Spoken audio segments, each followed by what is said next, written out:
that short commercial break, it's a Sports Arena show comes here every single Wednesday from 8 p.m. up to 10 p.m. where we preview and review the latest in the world of sports on the local scene as well as on the African scene. I'm your host, joined by Miro Masho as well as the president of the Uganda Swimming Federation, Mr. Mwase. There's just a lot regarding the sport of swimming, one of those sporting disciplines that was present at the commencement of the National Sports Act. Good enough we have digested the president regarding the National Sports Act, and we still have a lot to do, but of course, all in all, it's for the betterment of Ugandan sport, preparing Uganda to be one of those sporting countries in the entire world. Africa has 54 countries, so surely 54, yes. 54 should surely be up there. Yeah. Prior to that break, President, you're talking about the Olympics and everything. Maybe what Masho was asking was to do with, he asked you a question, when will the Olympic team be? You talked about 23rd of June. So how many days? 22 days? 20 or so, 23 days away from that selection. Will Masho be part of that team? Definitely. But you gave us a 6. You gave us a 6 and his name is not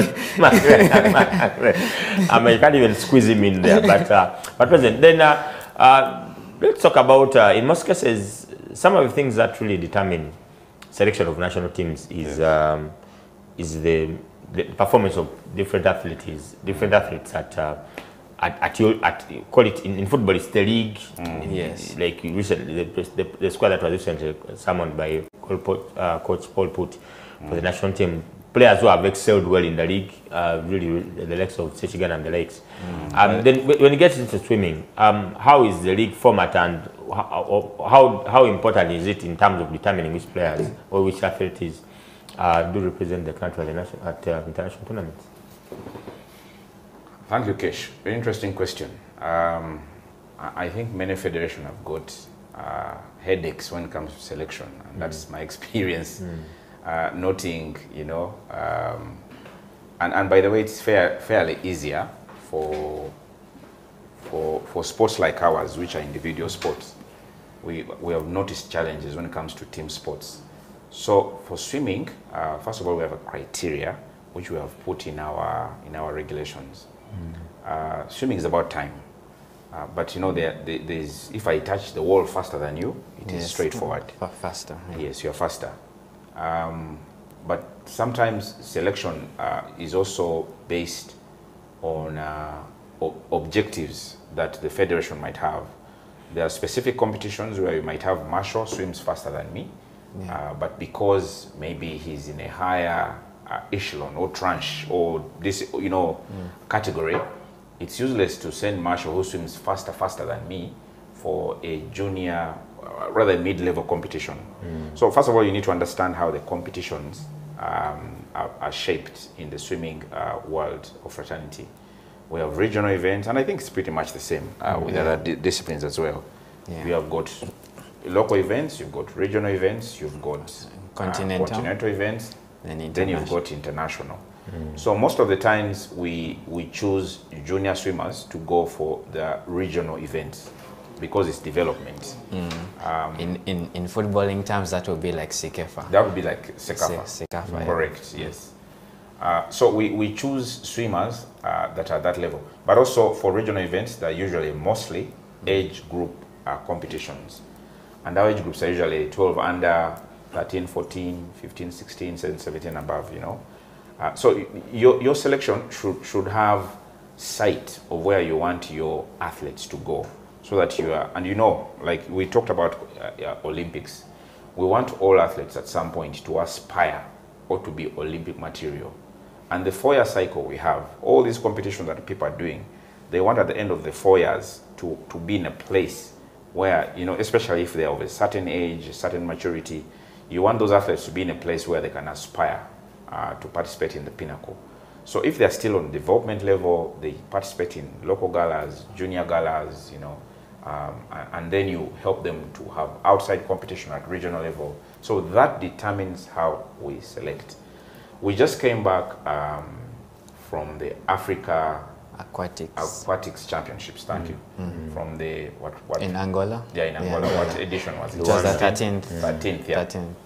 And at that championships, we took our people who are able who are aspiring to qualify for Olympics. We took Jesse, we took Tendo, we took Gloria, we took Kirabo. So high level, also because at Africa level, you need to understand, first of all, it was a qualifying event for Olympics. Now, if that is a reason, I don't understand why you should take many people that are not able to qualify, that can't swim at a high level. And you also need to remember that we are given quotas. Like I said, for every event, you can have 2 athletes. 50 free, 2 athletes. 100 free, 2 athletes. You cannot put everybody. So that also determines how you select. You've got to select the top 2. The competition has got to be right. You need to understand where they are in terms of their development or swimming ability, and what the trajectory is for the country and the athlete. On top of that, it's about time. Correct. If 20 people, 20 swimmers make the time, they all go. They all go if they are within the quota. That's true. Yes, but the overriding factor is that if Marshall is faster than me, and we are competing for this event, there should be no reason why you take me who is slower than Marshall who is faster. But sometimes, like I said, you have to understand those overarching reasons, overriding objectives of the federation, then to determine who is best suited to go for a specific competition. Yes, so how will local swimmers in Uganda who maybe have not even gone for regional competitions be motivated? For example, we could come up with a system whereby swimmers have rankings, maybe the male rankings in Uganda, the female rankings in Uganda, just like it's done in countries like the United States of America, Hungary, Great Britain. For example, maybe Kesh can be number 78. This Kesh can swim in the boys category. I could be number 90 in the rankings in Uganda locally. Yes. So could we probably in that 4-year cycle have a table whereby, just like how international athletes have FINA points, our top swimmers in Uganda, by the way, have FINA points, and on the international level, so they have their rankings. Right. So locally, can we also create that system that will help motivate the younger swimmers, know that it is okay for me to be number 115, but it's going to help me push accordingly. Marshall, like they say, you are in the answer in the campaign. You are in the answer. It's one of those things that it's work in progress to come up with our own ranking system. A few years ago, we had motivational times, and I think we also learned that from the US. Yes. One of our top coaches, advised us, Mr. Peter Mugisha. He advised us to come up with motivational times, which the federation adopted and which we used. I think after the new strategy we have needed to come up with new ones, because they are based on times that now are slightly slower. Our people are swimming faster. Since we have revised our strategy, we need now to aspire to slightly higher times. Yes. We have got children here that are swimming, that are Africa champions. People like Zara Mbanga is an Africa champion in 200 breast, and I think maybe and Kirabos as well, and the Kirabos of this world. Yeah. So those times have got to be sort of recalibrated. But I agree, we have to motivate our people. Ranking is a good idea. Our technical committee is looking at it, and would like, I think, to ensure we don't lose track of it. We hope that once you rank people, it also won't have the counter effect of demotivating those that might not be ranked.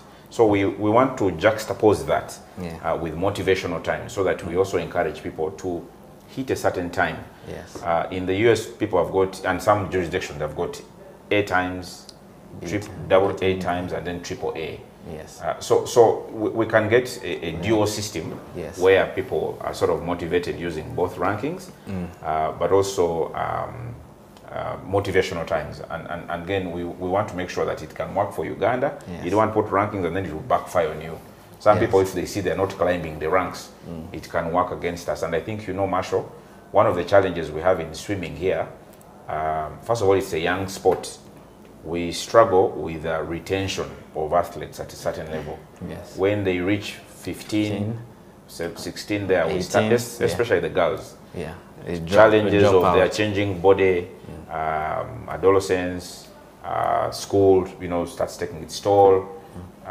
So we need to ensure that these things do not demotivate, but they are really motivational. Yes, you spoke about age.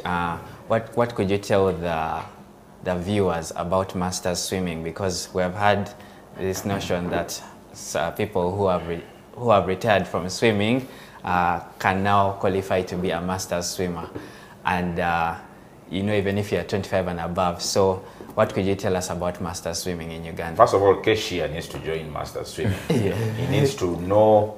By the way, swimming, on a serious note, swimming is a life skill. If Mukesh fell in a paddock, which is a bit here, you know, we want to make sure that he can survive in the pond. You know, maybe, you know, crawl to the edge and then, you know, get home safe. And you know, there are videos that we were showing a while ago. You'd see people falling in water and then they were drowning, which is really, and we need to prevent drowning. Correct. Yeah. And it's one of the things as a federation that we want to push, drowning prevention. The statistics are really heartbreaking. The few reports you read about in the newspapers are just, you know, the only ones that are reported. There's many unreported drowning incidents. So one of the things that at the helm of what we do is for us to be relevant to the community, not just, you know, many people associate swimming with a sport for the rich, a sport for the affluent, which is not true. We want swimming to be, of course, swimming pools are expensive to construct, but we want swimming to be something that adults, young people across board and everyone embraces. And talking of masters, we want it to be a healthy lifestyle. And I think I talked about our mission. We want it to be a healthy lifestyle. A master swimmer is one who is 25 years and above. You can be an active swimmer, but also a master swimmer. As long as you're 25 years, and I think they deceived you. I will send my advisory bill for you know, this free advice. So Mukeshia qualifies. Yes. And I know you have a question, Marshall, of my time. So let me wait for that question. Yeah, you can tell the viewers. The masters category. Yes. Do you swim masters in your category? Because we know that our president Don represents Uganda at the masters categories, and there are also like age groups 40 and above, 50 and above, 60 and above. Yes. So the categories are every 4 years. Rather, the age group then 4 years. So 25 to 29, 30 to 34. Yeah. 35. So that's how the categories go. Yeah. And yes, Don has been. We've had in recent times we've had active involvement at regional level, international level. We went to Japan recently. Correct. We had a team that went to Japan in Fukuoka, and then we also had a team that went to Doha. Kenya. And also recently Kenya, you're right. Kenya. Yes, yes. And then I think at the end of the year they're going to Hungary in October. But now you know the answer. But I want to answer the question. Let me first answer the question. I am a master's swimmer. Yeah. My club is called Formidables. I know it's going to get me in trouble with some people who think I'm in another club. What time do you do? I am a registered member. Yeah. My times need to improve because they are pre-COVID or around COVID time. What strokes? I do 50 free. I do 100 free.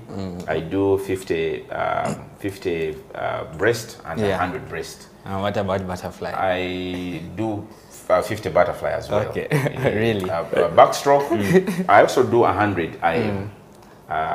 Really. So maybe you can teach Kish how to. I am happy. I'm a friend of mine. I am happy if he can manage the hard teacher that I am. I have a friend of mine. It's called Chris. In fact, he's an instructor. He's both a gym instructor as a swimming instructor. Yeah. So when I shared with him that we're going to host the president, he asked, he gave me a whole list of questions, but most of them bring them. Really answered them. But most of them really tackled them. What's the issue about facilities? That was his area of concern. The issue of the selection of the team. Then let's get into the Swimming Federation's relationship with the African and the international body. You talked about the international bodies changing the name now. It's the World Aquatics. Then what's the relationship that Uganda has with the regional, with the continent as well as the international body? Because that comes along with the time we hosted here the president of, I think it was the judo. federation. Correct. He talked about their relationship with the international body being really, really good, and them getting a number of equipment, but them having a number of hardships regarding clearance at the revenue authority. Right. Because he said that being in bed with those people really gives us this much, but again you have problems with in terms of finances to clear those things. Maybe President can enlighten us more about that. Do we still have, are we as a federation, are you still that's the expression of being in bed is a bit interesting. Okay, we're not in bed. Okay, maybe they are in unison harmony with the international. No, I can confirm. First of all, one of our strategic pillars, objectives, or strategic initiatives is to ensure that we maintain representation on international governing bodies. And we are privileged to have Dr. Donald Rukare, who is my predecessor and who I work with at the Olympic Committee, to serve on the Bureau of World Aquatics. He's the very first Ugandan, but he's also the vice president of Africa Aquatics. Africa Aquatics used to be Canada. They also had to change their name. So you can see we are late in changing ours. Yes. So one of our strategic interventions is to ensure that we maintain leadership at those levels, you know, to lobby, to use, you know, all lawful means to ensure that we have people there. We have one of our own, who is my Secretary General, Max Kanyerezi, as secretary to the Swimming Technical Committee of Africa, which is very, very commendable, and one of those things that we're very proud of. Myself, I've served on several committees. Recently, I was serving the World Aquatics in Kenya. The Kenyan Swimming Federation was banned for leadership challenges, and for them to come back, they had to hold elections. Again, these normalization things. So I was on that normalization committee, and we supported Kenya being back. Before that, I'd been on the legal committee, on the reform committee, and several other committees. So it's part of our strategy.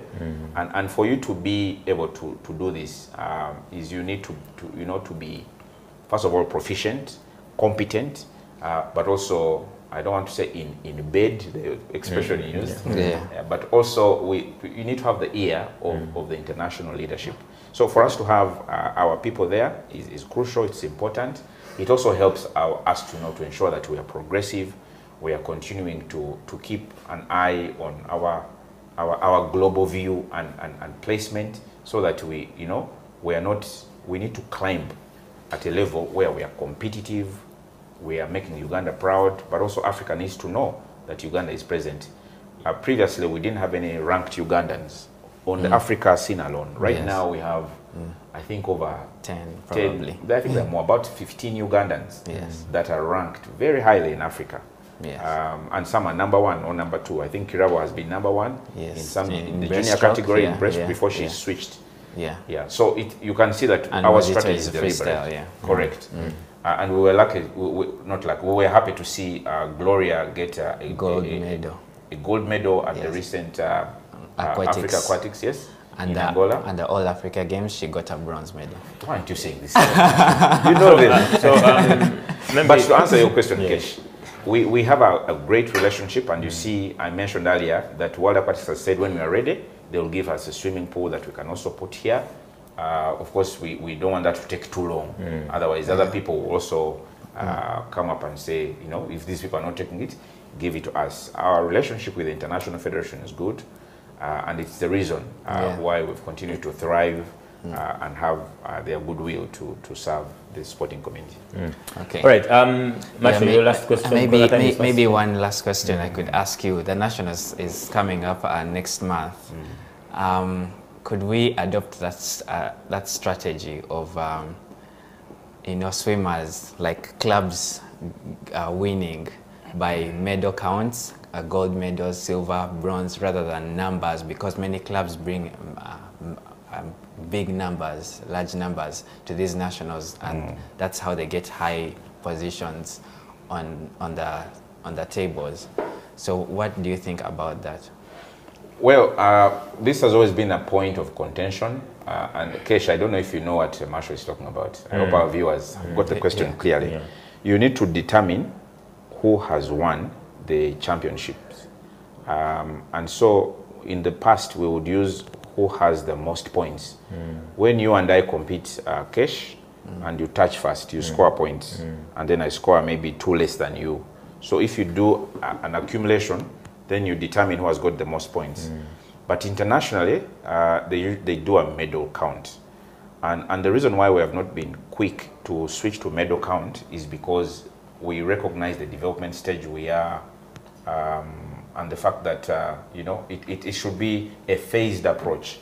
For instance, for this edition of nationals, for you to be the top swimmer, it will be based on medals. Okay. But for the club, I think we have still maintained the aspect. So it is something that we are, you know, properly phasing to ensure that it works for Uganda. So does that mean no more points count? Okay, points will be important. Points are for the overall, but I think for the individuals, if you have got 10 gold medals and I've got more points than you, it does not make sense. And I think that's, and you know, these things are based on technical guidance and also making sure that our people appreciate what's best for us. But ultimately, I think at some point we'll have to switch to medals. And you know, the challenge with medals is that sometimes you recognize that not everybody can win a medal. Yes. You know, when you go for a competition, you win 1 medal, then you show up at the medal table.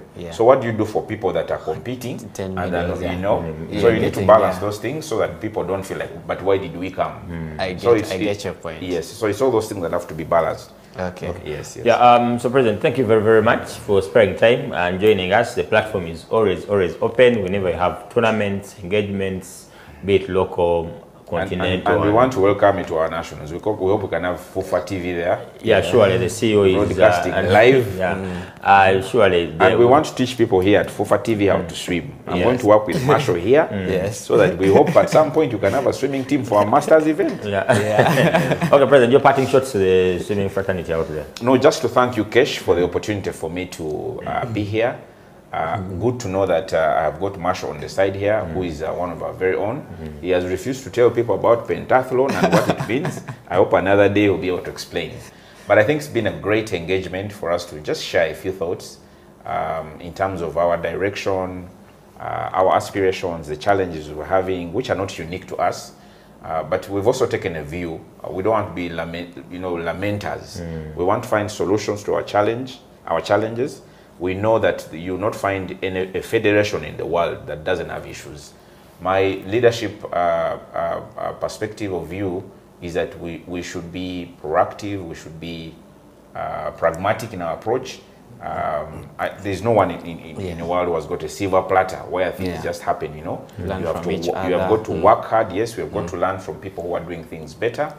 We have got, we're in partnership with Swimming South Africa, and the Egyptian Swimming Federation, and some people out there that are helping us to improve, people that we can aspire to be like and even better. But thank you for having me here, and we hope that people don't continue looking at swimming as a sport for only the privileged. We want everybody to be able to swim so that there is no drowning in Uganda. Right, that has been the president of the Uganda Swimming Federation, Mr. Moses Mwase. He is saying a lot regarding the sport of swimming.